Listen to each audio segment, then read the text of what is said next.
Okay, so good morning, everybody. Thank you for joining. Just about ready to start with this week's Haftorah. So we have a double portion this week, but only one Haftorah. The portion this week is the portion of Tazria Metzora. It's two portions that are in middle of the book of Leviticus. They are very technical. It talks about the tzarat. What's the tzarat? Tzarat is commonly translated as leprosy, even though, according to most opinions, it's not leprosy. It's not a physical skin ailment, but it's more of a spiritual skin ailment. And the idea here is that the Torah gives us a description of different discolorings that can occur on the skin of a person or on garments or on the home. That's, by the way, how we know that it's not one of the ways that we know that we're not talking about leprosy, because leprosy does not afflict the home with a stone or the garments. In any case, there's very specific laws of if the leprosy has a certain coloring and certain conditions, then in some conditions it's considered impure. Not just impure, but in some ways it's considered the most severe form of impurity, because other forms of impurity, even the most severe form of impurity, which is the impurity that we get when you come in contact with a dead body, even that impurity, okay, it just means that you can't enter the temple, or you can't enter the Jewish, or you can't eat the flesh of the sacrifices, or you can't enter the temple mountain. But the Metzora, the one afflicted with that tzarat, has to sit alone outside the camp. Outside the camp means outside the city. So you have to literally be in quarantine, but not just quarantine from healthy people, but also quarantining from other Metzoraim. That's what the verse says, Badad Yeshev, you should sit outside the camp. Even there, you should be alone, not next to other people with tzarat. So what does the tzarat mean? So the commentaries all explain that tzarat comes, the Medrash says this, the Talmud says this, tzarat comes as a punishment for slander, for lashon hara, for slander. And the problem with slander is that it really undercuts the cohesion of the community. I think you're my friend, and I let you into my house, and I tell you what's going on in my life, and tomorrow you go and you tell it to everybody else, and you defy my confidentiality, then there's no trust between people. Then people can't tell things to other people. People can't decide where they're going to invest money, et cetera, et cetera. The whole fabric of society, it comes apart. And therefore, in Torah, the punishments are measure for measure. If the person speaking slander is the one responsible for dismantling society, so he then has to go outside the camp, understand what it means to live alone, appreciate the value of society, the value of being able to live with other people. Hopefully that experience leads him to repentance, and then the tzarat, then the leprosy is cured. That is the idea of tzarat, as we will discuss tomorrow when we discuss the parsha. And we got two portions. Generally speaking, one describes the affliction and one describes the purification of this affliction and how they would purify. So that is by way of introduction of the parsha. Now the question becomes, what is the Haftorah? So the Haftorah, there are a few stories in the Bible, specifically in the book of Kings, that discuss stories that happen with people afflicted with tzarat. And one of them is chosen for this week's Haftorah. It's with the times of Elisha, who was the prophet and the prophet, excuse me, just one second, I'm sorry. He was the prophet and student and successor of Elijah, one of the greatest prophets. And there's a story with 4 lepers who were outside the camp. I say lepers, but I really mean Metzoraim, so you'll forgive me. And this is a story of great salvation that happens in the context of those 4 lepers. So it's a fascinating story. I'll read the story. Not a complicated story. It's a straightforward story. And then after we read the story, we'll look and see, are there any underlying messages? Because on the surface, there's not much. In the surface, the fact that it occurred with 4 lepers is not critical to the story. It could have happened with other people But once you get a little bit deeper and you drill a little deeper and you get more mystical, it's possible that the fact that they were lepers was actually critical to the story and critical to the message that the Torah wants to teach us. And the sages who picked this story for the Haftorah for what they want to convey about the concept of tzarat and broader in general about the concept of purity and impurity and transformation. So here we go. Now this is all by way of introduction number one. Now we have to do introduction number two, specifically more about the story. The story takes us back to the land of Israel when there are two kingdoms. After the times of King Solomon, the kingdom splits. There's the southern kingdom of Judah, northern kingdom of Israel, the 10 tribes. And there was a wicked king in Israel named Achav, his terrible wife Isabel. This is the story of the king Achav's son, and he was the king. And at that point, Elisha is the prophet, and the foe of the Jewish people at that point is a nation called Aram, which they come from the other side of the Jordan. And we're going to read Kings 2, chapter 6. If you look at chapter 7, if you look at chapter 6, you see different stories where the people of Aram would try to hide at night and lay, what do they call those in English? Lay ambushes for the Jewish people. The prophet would know, with prophecy, the prophet would know where the people of Aram are showing up and setting up ambushes, and he would notify the king, and the king would tell his troops to stay away. And such stories like that, where you see how Aram is trying to harm the Jewish people.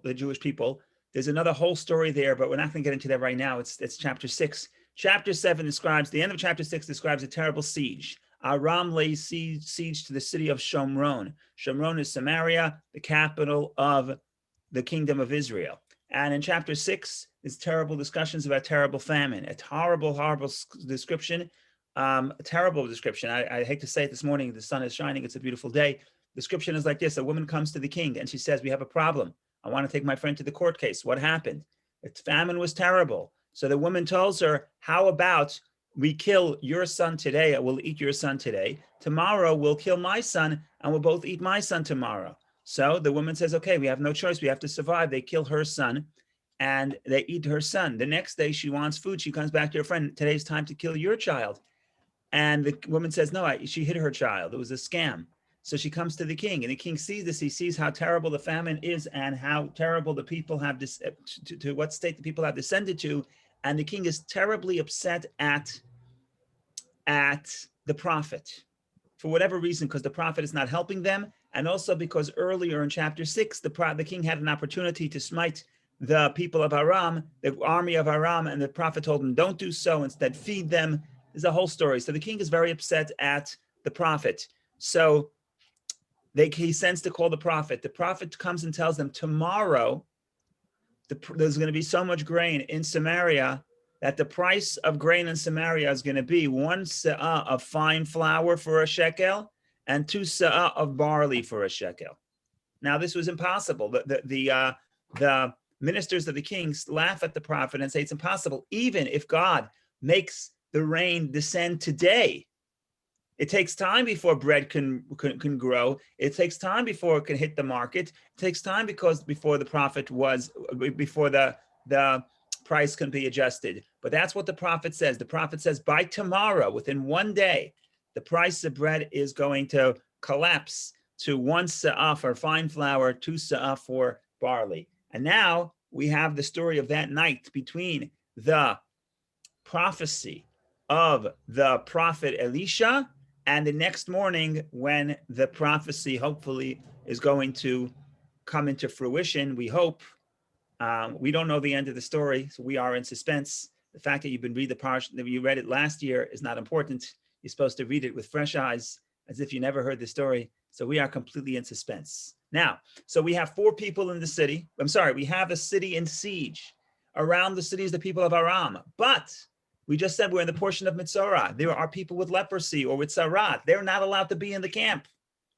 They're not allowed to be in the city. So where are they? They are outside the city. So the opening verse, Kings 2, chapter 7, verse 3, there are 4 people who are lepers and they're outside the city.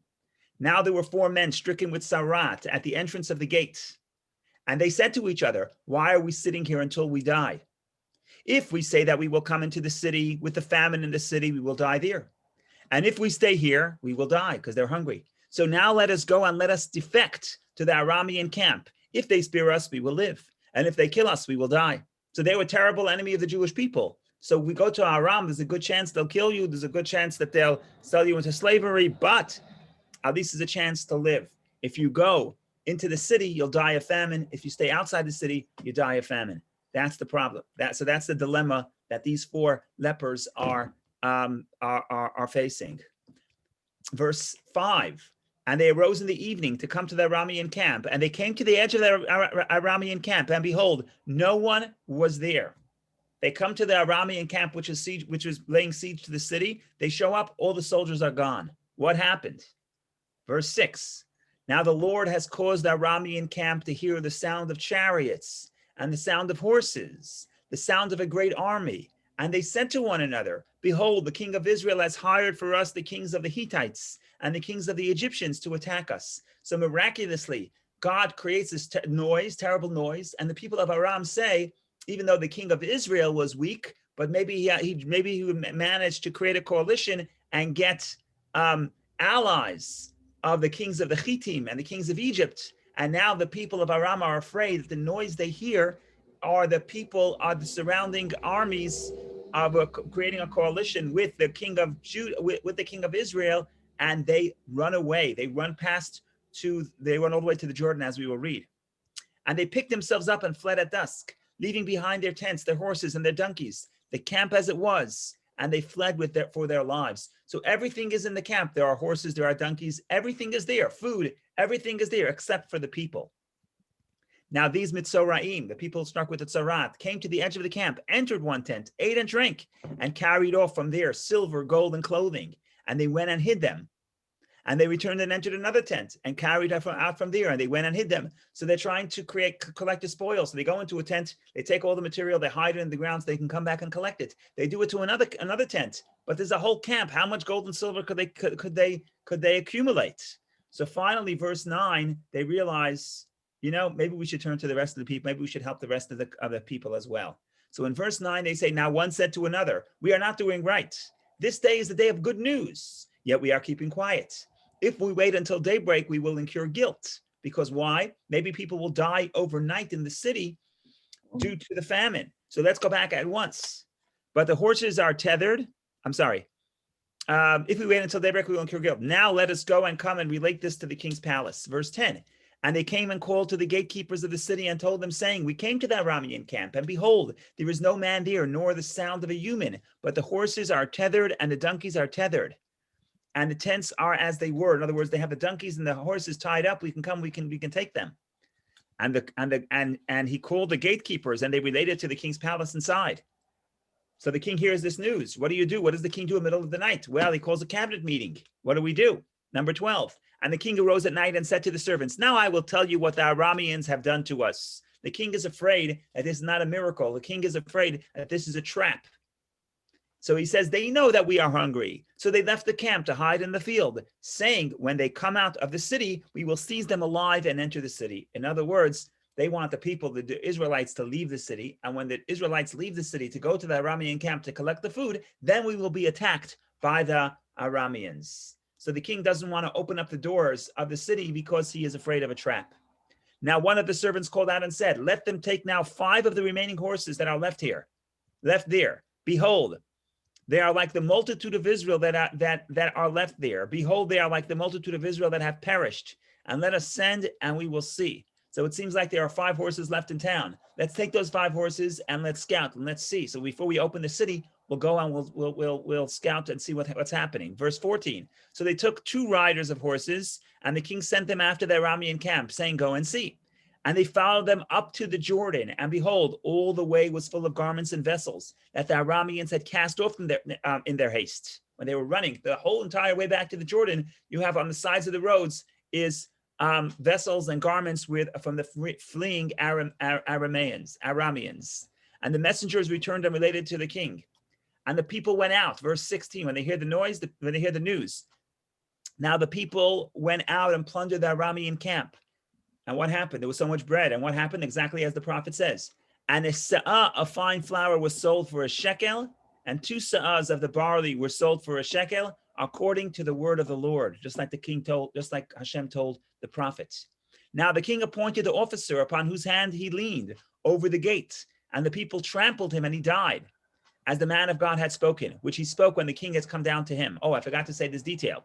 So first of all, the king puts the officer in charge at the entrance of the city to make sure the people are actually bringing the spoils to the king and not just taking the spoils for themselves. But there's such a rush for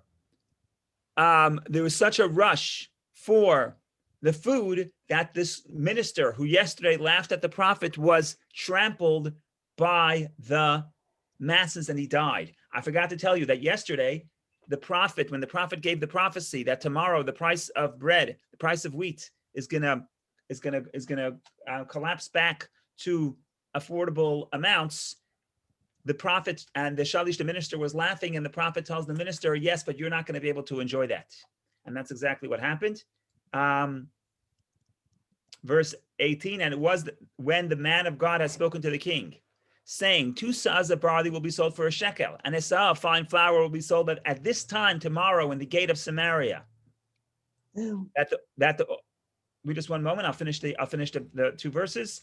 That the officer answered the man of God and said, and behold, if God makes windows in the sky, in other words, if it starts pouring, will this thing come about? And he said, you will see it with your own eyes, yet you shall not eat therefrom. And that's exactly what happened. And so it happened to him that the people trampled him in the gate and he died. This is the story of the Haftorah. There's a little bit more to say, so we wanted to still elaborate, but that's the story. If anybody has any comments, questions, now is a wonderful time.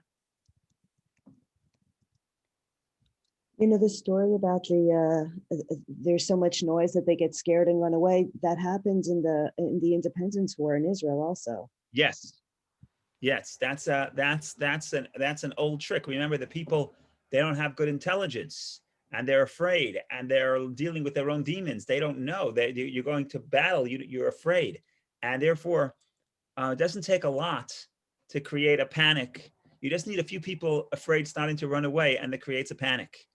And the panic just feeds off itself. There's a mitzvah in the Torah there's a description in the Torah that when the Jewish people go to war in Deuteronomy, the Torah describes the process of war. So when you go to war, the priests would speak to the people and give them a pep talk before the war, and then after the pep talk, the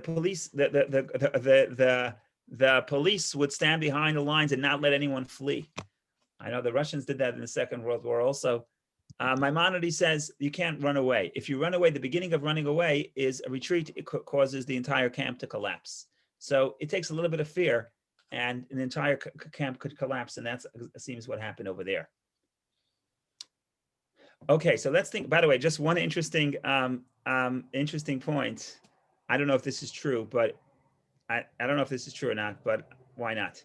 So he talks about the price. He says, the sa'ah of barley will be sold for a shekel, and a sa'ah of fine flour will be sold this time tomorrow in the gate of Samaria. Okay, so why in the gate of Samaria? B'sha'ar Shomron, in the gate of Samaria. So it seems like probably the gate is where the marketplace is. Now the problem is, in modern Hebrew, the word sha'ar, the word gate in modern Hebrew economics, and not only modern Hebrew, also in the times of the Mishnah, the word sha'ar is also not just the gate, but the word sha'ar, the same word gate, is used for the rate. So for example, every day you open the paper in Israel and they'll tell you the rate of the shekel and the rate of the dollar. So you say sha'ar hadolar. Okay, sha'ar, gate of the dollar, the gate of the shekel. What does gate have to do with rate? So my theory is that the rate was established at the gate. Okay, so I'm a merchant. I have wheat. Now I know how much I paid for my wheat, and I know how much I need to make a profit. So I come to your city. Should I go into the city and try to sell? I don't know. Is it worth it? How much does wheat sell in this town? So what do? I come to the gate and I ask the people, what's the price of wheat in this city? And they tell me. And then I decide if I want to come in or want to come out. So I think that in ancient times, the rate of any commodity was determined or was traded or was discussed at the gate. And that's why that verse says, tomorrow, the price of wheat and barley will be one seah of wheat and 2 seahs and 2 seah of barley will be sold in the gate of Samaria, but it could also mean in the rate of Samaria. So I think that gate and rate are related, and it could be I haven't seen this written anywhere, but that's just my theory. Of course, may be wrong, but fun nonetheless. Okay, let's see if we can discuss a few more hidden themes within this Haftorah, because the story seems very straightforward. It's wonderful. We have the people in famine, and once in a while there's this great miracle, and the prophecy and the prophet's words were vindicated, and everybody lived happily ever after. At least according to this study, at least in this chapter. But what are the deeper themes? So there's a few deeper themes that people point to. Number one, who were the ones who go to look for the food?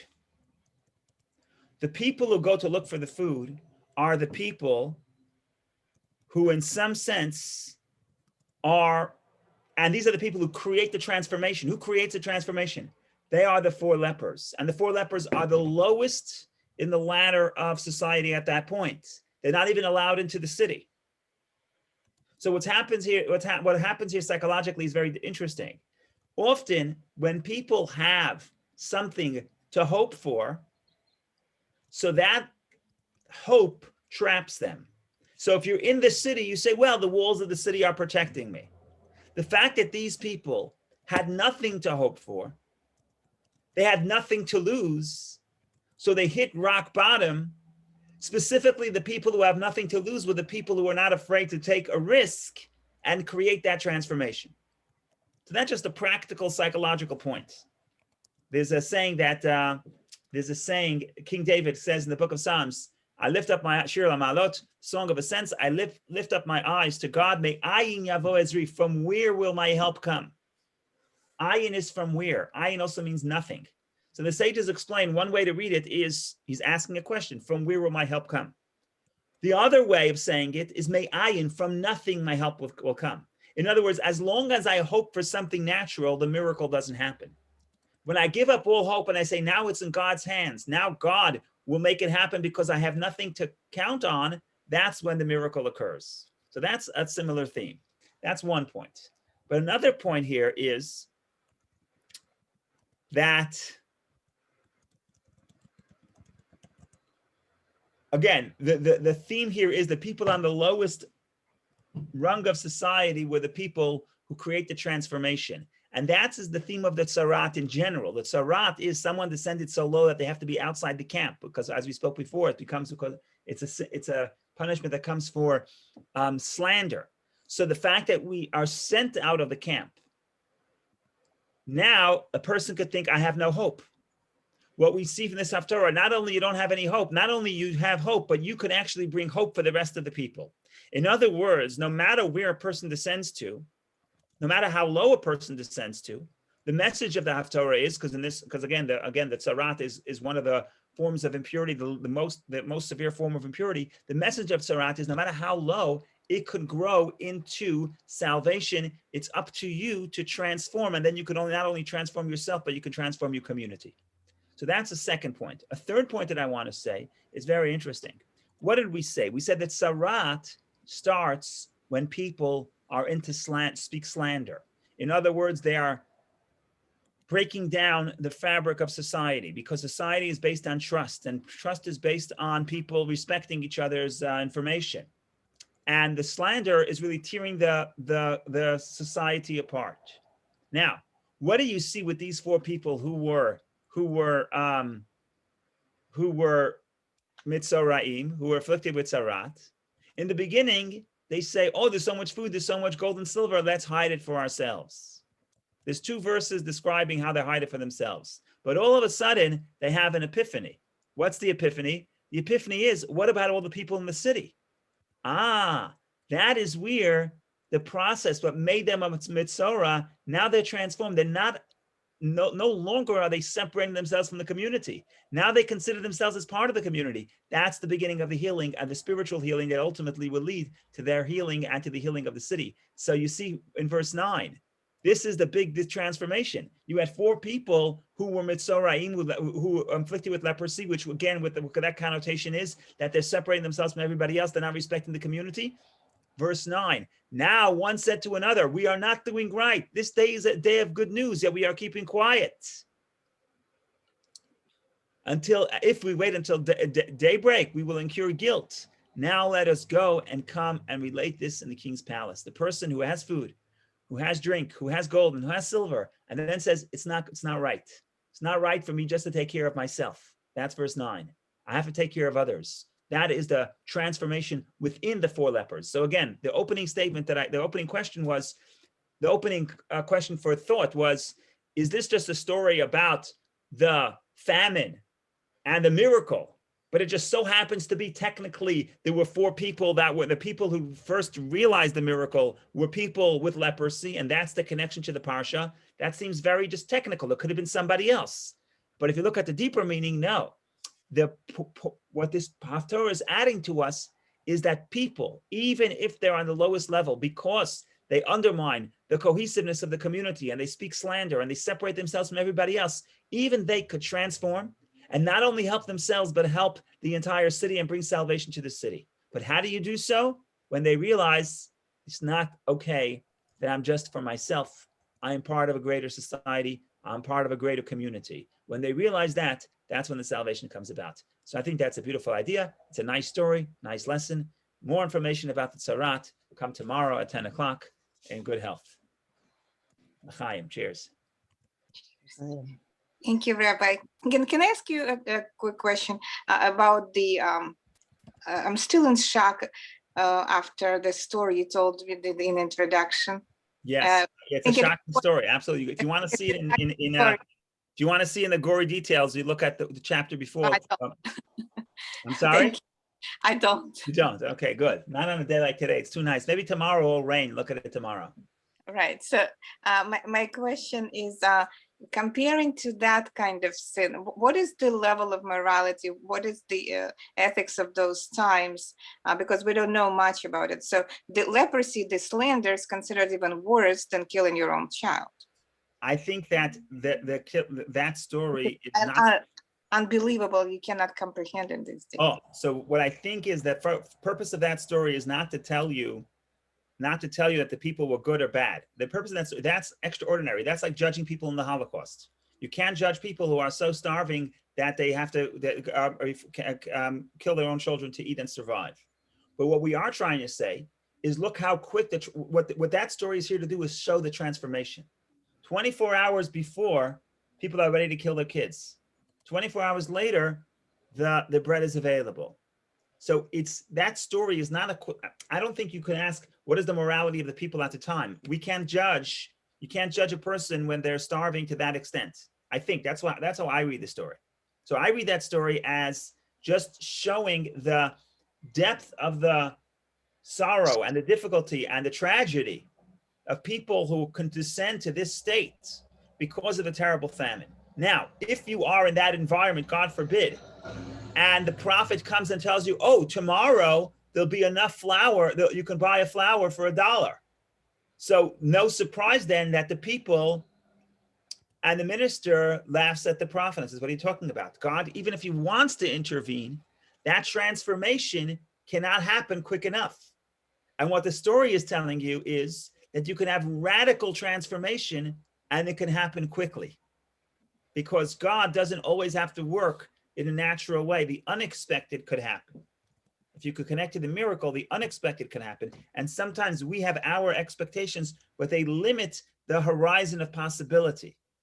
And being open to the words of the prophet, being open to the God's possibility of salvation, then we're not sitting and calculating, okay, let's assume God wants to help us. It will take at least 6 months until the wheat can grow, right? That's just too calculated. And God has the ability to move us beyond the human natural calculations that are sometimes limiting.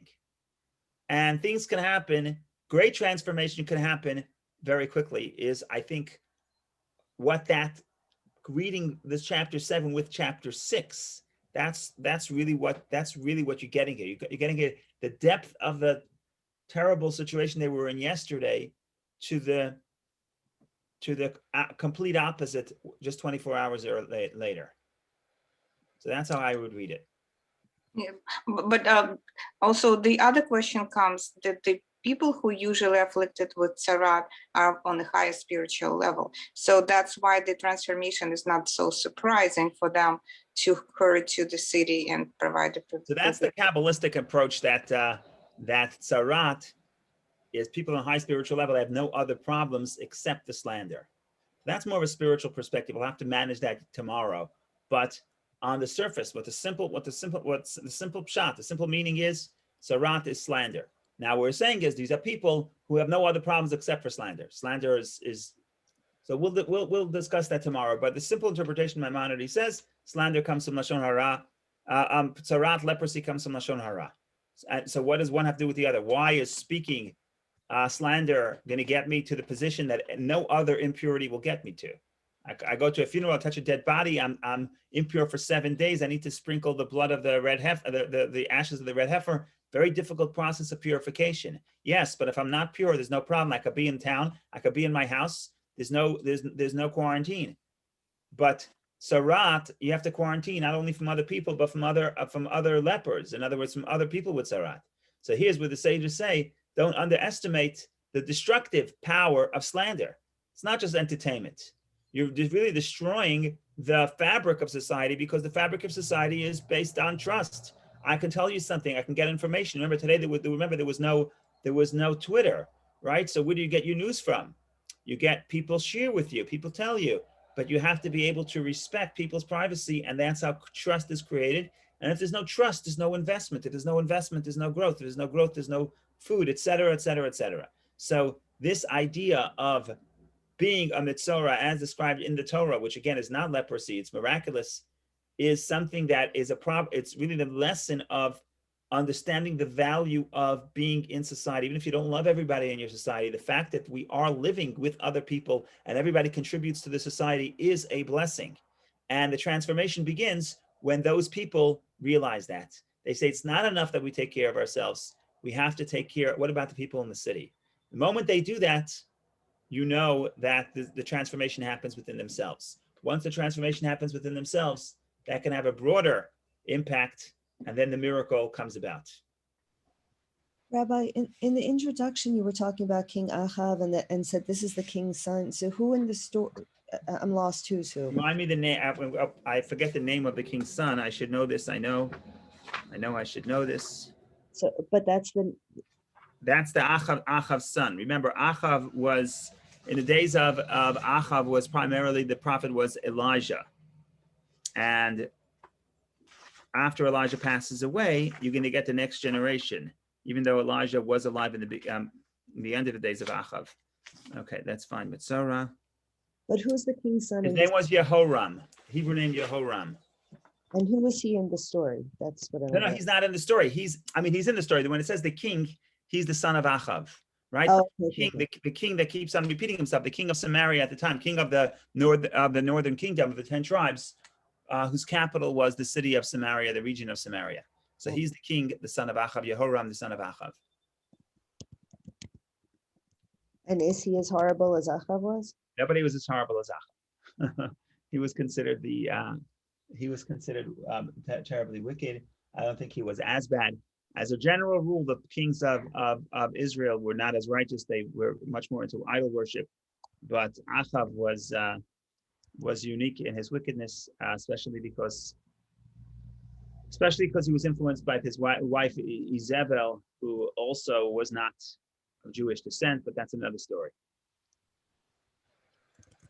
Thank you. Okay, wonderful day, everybody. I hope you enjoyed. And of course, the message is that dramatic transformation to the good can happen very quickly. It does not have to happen gradually. We just have to be open to the infinite possibilities.